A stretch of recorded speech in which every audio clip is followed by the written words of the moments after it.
My students, मैं Sunil sir आपका स्वागत करता हूं अपने यूट्यूब चैनल डीसी अकेडमी में। तो स्टूडेंट्स, आज का ये जो लेक्चर है इसमें मैं आपको टॉप 20 सेंटेंस को कवर करूंगा। ये सेंटेंस एग्जाम में बार बार रिपीट हुए हैं, यूपी टेट हो या सी टेट हो या बीएड हो। यहाँ से मैंने इन क्वेश्चन को उठाया है और देखा कि इनसे रिलेटेड ही क्वेश्चन बार बार एग्जाम में आ रहे हैं। तो प्रोनाउन से ये 20 सेंटेंस और उनसे 20 रिलेटेड रूल्स जो हैं आपको आज देखना होगा। वीडियो को एंड तक देखिएगा, क्योंकि ये एक रैपिड एक्सरसाइज है। मैं बहुत स्पीड में पढ़ाऊंगा, आपको समझना होगा। अगर कोई चीज़ समझ में नहीं आती है तो डिस्क्रिप्शन बॉक्स में मैंने उस टॉपिक से रिलेटेड लिंक भी दे रखा है, आप वहाँ से उसको जाकर के देख लीजिएगा। तो आइए ज़्यादा समय ना नष्ट करते हुए स्टार्ट करते हैं अपने इस टॉपिक को और देखते हैं कि करके। जैसा कि आप देख सकते हैं कि फर्स्ट सेंटेंस, और पहली बात मैं आपको ये बता दूँ कि आप जब कभी भी एग्ज़ाम में पेपर देने के लिए बैठिए तो आपको दिए गए इंग्लिश का मीनिंग निकालने की ज़रूरत नहीं है कि उसकी लाइए हम मीनिंग को समझें, क्योंकि इतना आपके पास टाइम नहीं होता है कि हम उसके मीनिंग को निकालें, मीनिंग के अर्थ को समझें, उसके बाद उसमें कॉमन एरर्स को ढूंढें। आपको कॉमन एरर्स ढूंढना है, स्पीड बनानी है, जैसे कि आपके एग्ज़ाम्स के सारे क्वेश्चन जो हैं अटेम्प्ट हो सकें। तो देखिए करके हम देखते हैं, स्पीड में ही देखेंगे सब कुछ। जैसे लिखा है सी वॉज, फिर स्लाइस लगा है more garrulous than either of her three sisters or nor. तो देखिए इसमें क्या होता है, ये आपका पार्ट ए होगा और ये आपका पार्ट बी होगा, ये आपका पार्ट सी होगा और ये आपका पार्ट डी होगा जिसमें नो एरर होगा। और जो भी ऑप्शन सही है उसमें आपको ऑप्शन को क्या कर देना है, वहाँ पर OMR में फिल कर देना होता है। तो देखिए सी वॉज मोर गार्गुलस, तो देखिए यहाँ पर कोई गलती नहीं है, मोर गार्गुलस होता है, एक कंपैरेटिव के बाद देन भी होता है। Either of her three sisters, तो यहाँ पर आप देखिए यहाँ पर है थ्री सिस्टर्स और यहाँ पर यूज़ किया गया है आइदर का, जो कि बिल्कुल ही रॉन्ग है, क्योंकि आइदर का यूज़ हमेशा दो लोगों में होता है, नाइदर का भी यूज़ क्या होता है, दो लोगों में होता है। तो अगर ज़्यादा लोगों में यूज़ करना है तो यहाँ पर हम एनी या फिर नो वन का यूज़ कर सकते हैं। तो यहाँ पर क्या होगा, आइदर नहीं होगा बल्कि क्या होगा, यहाँ पर हमको यूज़ करना होगा एनी का। यानी कि गलती किस पार्ट में था, पार्ट सी में गलती था। यहाँ पर जगह any of her three sisters. Clear है। फिर बात करते हैं सेकेंड सेंटेंस की। तो सेकेंड सेंटेंस लिखा है ही and myself alone will complete this work because. देखिए सेंटेंस को पूरा पढ़ने की जरूरत ही नहीं, क्योंकि यहाँ पर गलती दिख गई है, क्योंकि माई सेल्फ एक रिफ्लेक्सिव प्रोनाउन है और रिफ्लेक्सिव प्रोनाउन कभी भी सब्जेक्ट के रूप में यूज नहीं किया जा सकता है। तो यहाँ पर माई सेल्फ जब क्या हो जाएगा, आई, तो ही एंड आई एलोन। क्लियर है ना। तो आपको भी एग्जाम में स्टूडेंट्स यही करना है, सेंटेंस को जहाँ पर कॉमन एरर दिख जाए, जहाँ पर गलती दिख जाए, आप उसी को फट से जो है आप देख लीजिए, उसको सोच लीजिए, फिर से आप अपने आंसर को जो है फिल कर दीजिए। तो मीनिंग निकालने की जरूरत नहीं होती है। फिर से देखिए सेंटेंस नंबर 3 की बात करें। टू माई सरप्राइज, ठीक है, I found my brother smarter than he. देखिए यहाँ पर स्मार्टर कौन है भाई, माई ब्रदर। इस सेंटेंस को अगर हम समझाएं अगर आपको एग्जैक्ट, तो ये होगा कि आई फाउंड, मैंने पाया, माई ब्रदर को, अपने भाई को, स्मार्टर देन ही। तो देखिए यहाँ पर ऑब्जेक्ट है, क्योंकि आई क्या है, सब्जेक्ट है। मैंने पाया अपने भाई को स्मार्टर, ज़्यादा स्मार्ट पाया, देन ही किसी की तुलना में। तो देखिए तुलना हमेशा एक तरह की चीज़ों में होती है, यानी कि सब्जेक्टिव केस की तुलना सब्जेक्ट से और ऑब्जेक्टिव केस की तुलना ऑब्जेक्ट से। तो यहाँ ही नहीं होगा, यहाँ पर क्या होगा, आपका हिम हो जाएगा। ठीक, आइए बात करते हैं सेंटेंस नंबर 4 की। तो सेंटेंस नंबर 4 लिखा है the master did not know, ठीक है, who of the servants broke the जग। देखिए यहाँ पर गलती यहाँ पर हु में हो गई है। क्यों हु में गलती हो गई, क्योंकि इसमें क्या हो रहा है, इंक्वायरी की जा रही है कि किस सर्वेंट ने जो है इस जग को क्या है, तोड़ा है। तो यहाँ पर विच का प्रयोग होगा, यानी कहने का मतलब ये है कि इंट्रोगेटिव सेंटेंस में जब किसी चीज़ का चुनाव करना होता है या जब किसी के बारे में पता करना होता है तो वहाँ पर हु ना प्रयोग के क्या होता है, विच का प्रयोग होता है। तो मास्टर डिड नॉट नो नहीं जानते थे, which of the servants broke the जग, किसने जो है इस जग को तोड़ा है। तो यहाँ पर विच का प्रयोग है, ना कि हु का यूज होगा, क्योंकि यहाँ पर चयन करना है, किसी एक नहीं तोड़ा होगा, वहाँ पर चयन करने की बात हो रही है, तो वहाँ पर विच का ही प्रयोग होगा। चलिए बात करते हैं सेंटेंस नंबर 5 की। Let Rohit and she complete this job as they like to do it. Sir ये जरा ध्यान सुनिए, जब सेंटेंस में लेट आ जाए तो आप समझिए लेट के बाद ऑब्जेक्टिव केस होता है, न कि सब्जेक्टिव केस। ठीक, तो यहाँ पर सी का ऑब्जेक्टिव केस क्या हो जाएगा, हर, क्योंकि रोहित का तो ऑब्जेक्टिव केस भी रोहित हो सकता है, सब्जेक्टिव केस भी रोहित हो सकता है। तो गलती यहाँ पर है let Rohit and her complete this job as they like to do it. Clear हो गया कि नहीं सेंटेंस। चलिए बात करते हैं सेंटेंस नंबर 6 की। तो सेंटेंस नंबर 6 कह रहा है this is the best which we can do. अब देखिए कहीं पढ़ने की जरूरत नहीं है, यहाँ पर गलती हो गई है बीच में भाई। गलती इसलिए हो गई क्योंकि मैंने बताया था रिलेटिव प्रोनाउन के बारे में, जिसमें मैंने आपको बताया था हु का यूज़ कहाँ होता है, विच का यूज़ कहाँ होता है और दैट का यूज़ कहाँ होता है। इसका एक वीडियो भी है, आपको दिख रहा होगा ऐसे वीडियो। इस वीडियो का जो है लिंक नीचे डिस्क्रिप्शन में पड़ा है, वहाँ से जाके आप हु विच दैट को अच्छी तरीके से समझ लीजिएगा। यहाँ पर विच का प्रयोग ना होकर के दैट का यूज होगा, क्योंकि सुपरलेटिव डिग्री से पहले किसका प्रयोग होता है, दैट का यूज होता है। सुपरलेटिव डिग्री के लिए दैट का यूज, वैसे भी ऑल हो जाए, एलोन हो जाए, द ओनली हो जाए, है ना। आप देख सकते हैं इनके सबके साथ क्या लगता है, दैट का यूज किया जाता है। आप यहाँ पर देख सकते हैं एक सेंटेंस और आपको मिलेगा यहाँ पर, यह देखिए देयर इज नन हु, तो यहाँ पे क्या हो जाएगा दैट। तो नन के साथ भी क्या होता है, दैट का यूज होता है। आइए बात करते हैं 7 सेंटेंस की। जैसे लिखा है the article published in this magazine are better than that magazine. देखिए यहाँ ये सेंटेंस काफ़ी इंपॉर्टेंट है। लिखा है the articles published in this magazine. हम बात कर रहे हैं आर्टिकल्स की, और मैगजीन में जो पब्लिश हुई है आर्टिकल, उस आर्टिकल के बारे में बात कर रहे हैं, और तुलना हमको करना होगा दैन दोज ऑफ मैगजीन से।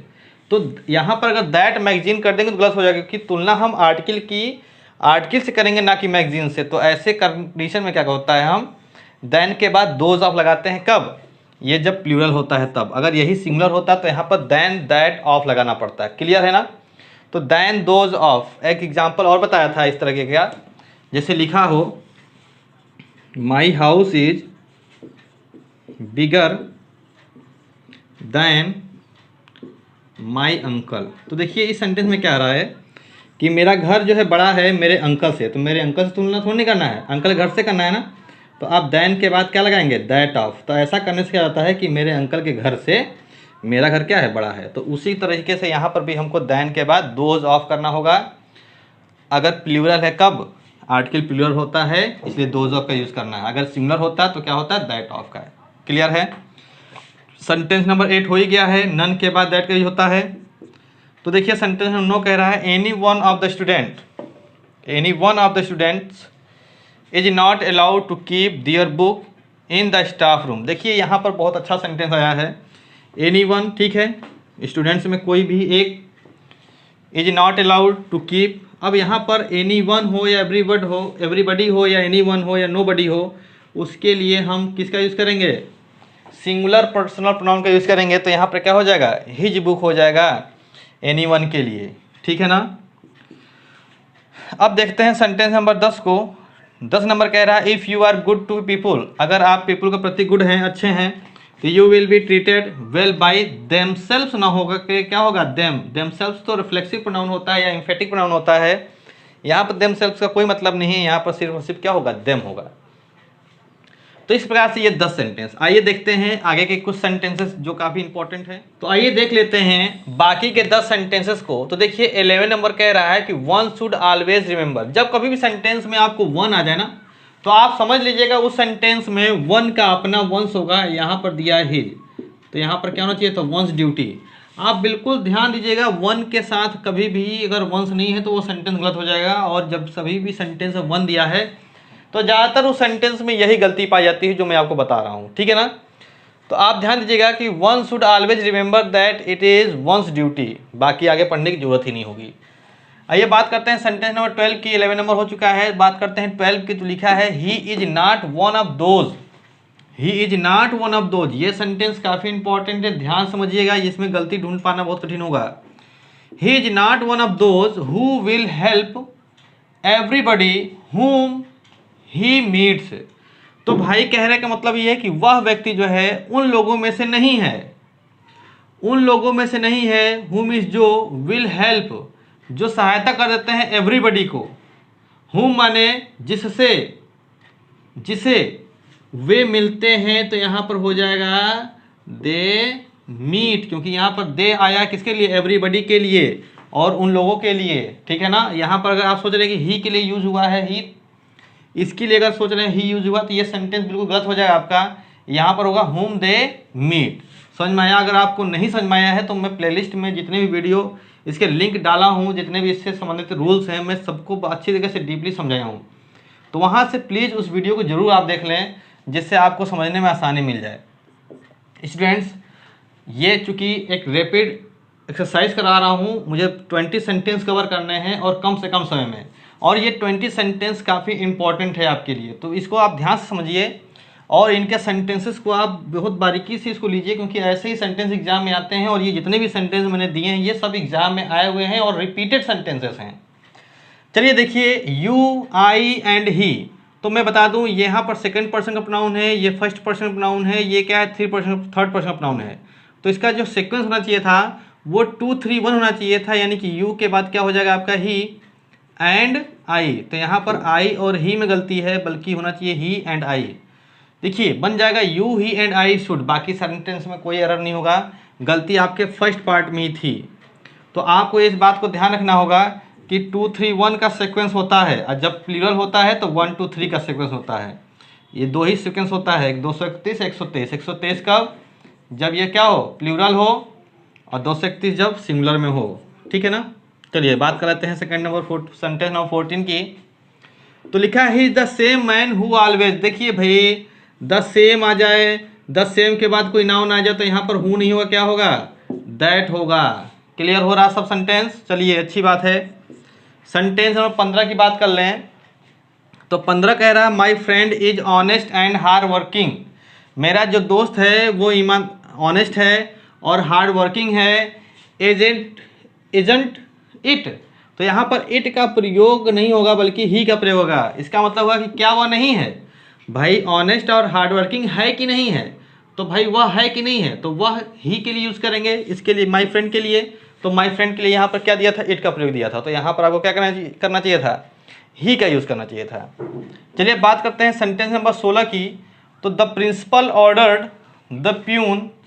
प्रिंसिपल ने आज्ञा दी द प्यून को टू लेट द बॉयज। देखिए लेट के बाद हमेशा ऑब्जेक्टिव केस होगा, तो बॉयज तो ऑब्जेक्टिव केस हो सकता है, पर आई ऑब्जेक्टिव केस नहीं हो सकता है। यहाँ पर क्या हो जाएगा, मी हो जाएगा।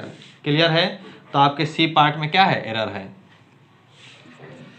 चलिए बात करते हैं 17 सेंटेंस की। लिखा है इट इज़ डिफ़िकल्ट टू से। यह डिफ़िकल्ट है कहना। Who is the better. देखिए दो सिस्टर्स में कौन बेटर है, तो यहाँ पर हु नहीं होगा, क्या होगा, विच होगा, क्योंकि दो लोगों में चुनाव करने के लिए विच का प्रयोग करते हैं इंट्रोगेटिव सेंटेंस में। क्लियर है ना? ओके। अब बात करते हैं सेंटेंस नंबर 18 की। सेंटेंस नंबर 18 कह रहा है he introduce to the chairman as. देखिए भाई एक मैं बात बता दूं, मैंने बताया था रिफ्लेक्सिव प्रोनाउन का यूज़, जिसमें मैंने बताया था अवेल हो, इंजॉयड हो, सेक्रीफाइस हो या इंट्रोड्यूस हो, इनके बाद अगर ऑब्जेक्ट नहीं है तब तो ये सेंटेंस गलत हो जाएंगे। अगर ऑब्जेक्ट नहीं है तो कोई रिफ्लेक्सिव प्रोनाउन, तो उन्होंने अपने आप को इंट्रोड्यूस किया होगा, तो यहाँ पर क्या हो जाएगा, हिम सेल्फ। तो यहाँ पर ही इंट्रोड्यूस हिमसेल्फ। तो गलती तो भाई यहीं पर थी, तुरंत मिल जाएगी। कुछ वर्ब्स ऐसे हैं जिनके बाद रिफ्लेक्सिव प्रोनाउन या फिर उसका ऑब्जेक्ट लिखना पड़ता है। अगर ऑब्जेक्ट नहीं है तो फिर रिफ्लेक्सिव प्रोनाउन ही का क्या हो जाएगा, हिमसेल्फ, क्योंकि उन्होंने अपने आप को इंट्रोड्यूस किया होगा ना। तो गलती इसी पार्ट में थी। बात करते हैं सेंटेंस नंबर 19 की। तो our soldiers were better trained than that of enemies. फिर से वही सेंटेंस रिपीट हुआ है। सोल्जर्स की तुलना कर रहे हैं एनिमीज से, और किस चीज़ की तुलना कर रहे हैं कि बेटर फॉर, मतलब बेटर ट्रेन है, बहुत ज़्यादा ट्रेन, अच्छे ट्रेन है एनिमी से। तो यहाँ पर सोल्जर्स ज़्यादा हैं तो दैन क्या हो जाएगा, दोज ऑफ होगा। अगर यहीं पर सोल्जर केवल एक होता तो यहाँ पर दैन ऑफ सही था स्टूडेंट्स। तो आइए हम बात करते हैं अपने लास्ट सेंटेंस की। लिखा है man is the only man. देखिए द ओनली आ गया, रिपीटेड सेंटेंस हो गया, अब क्या होगा, दैट।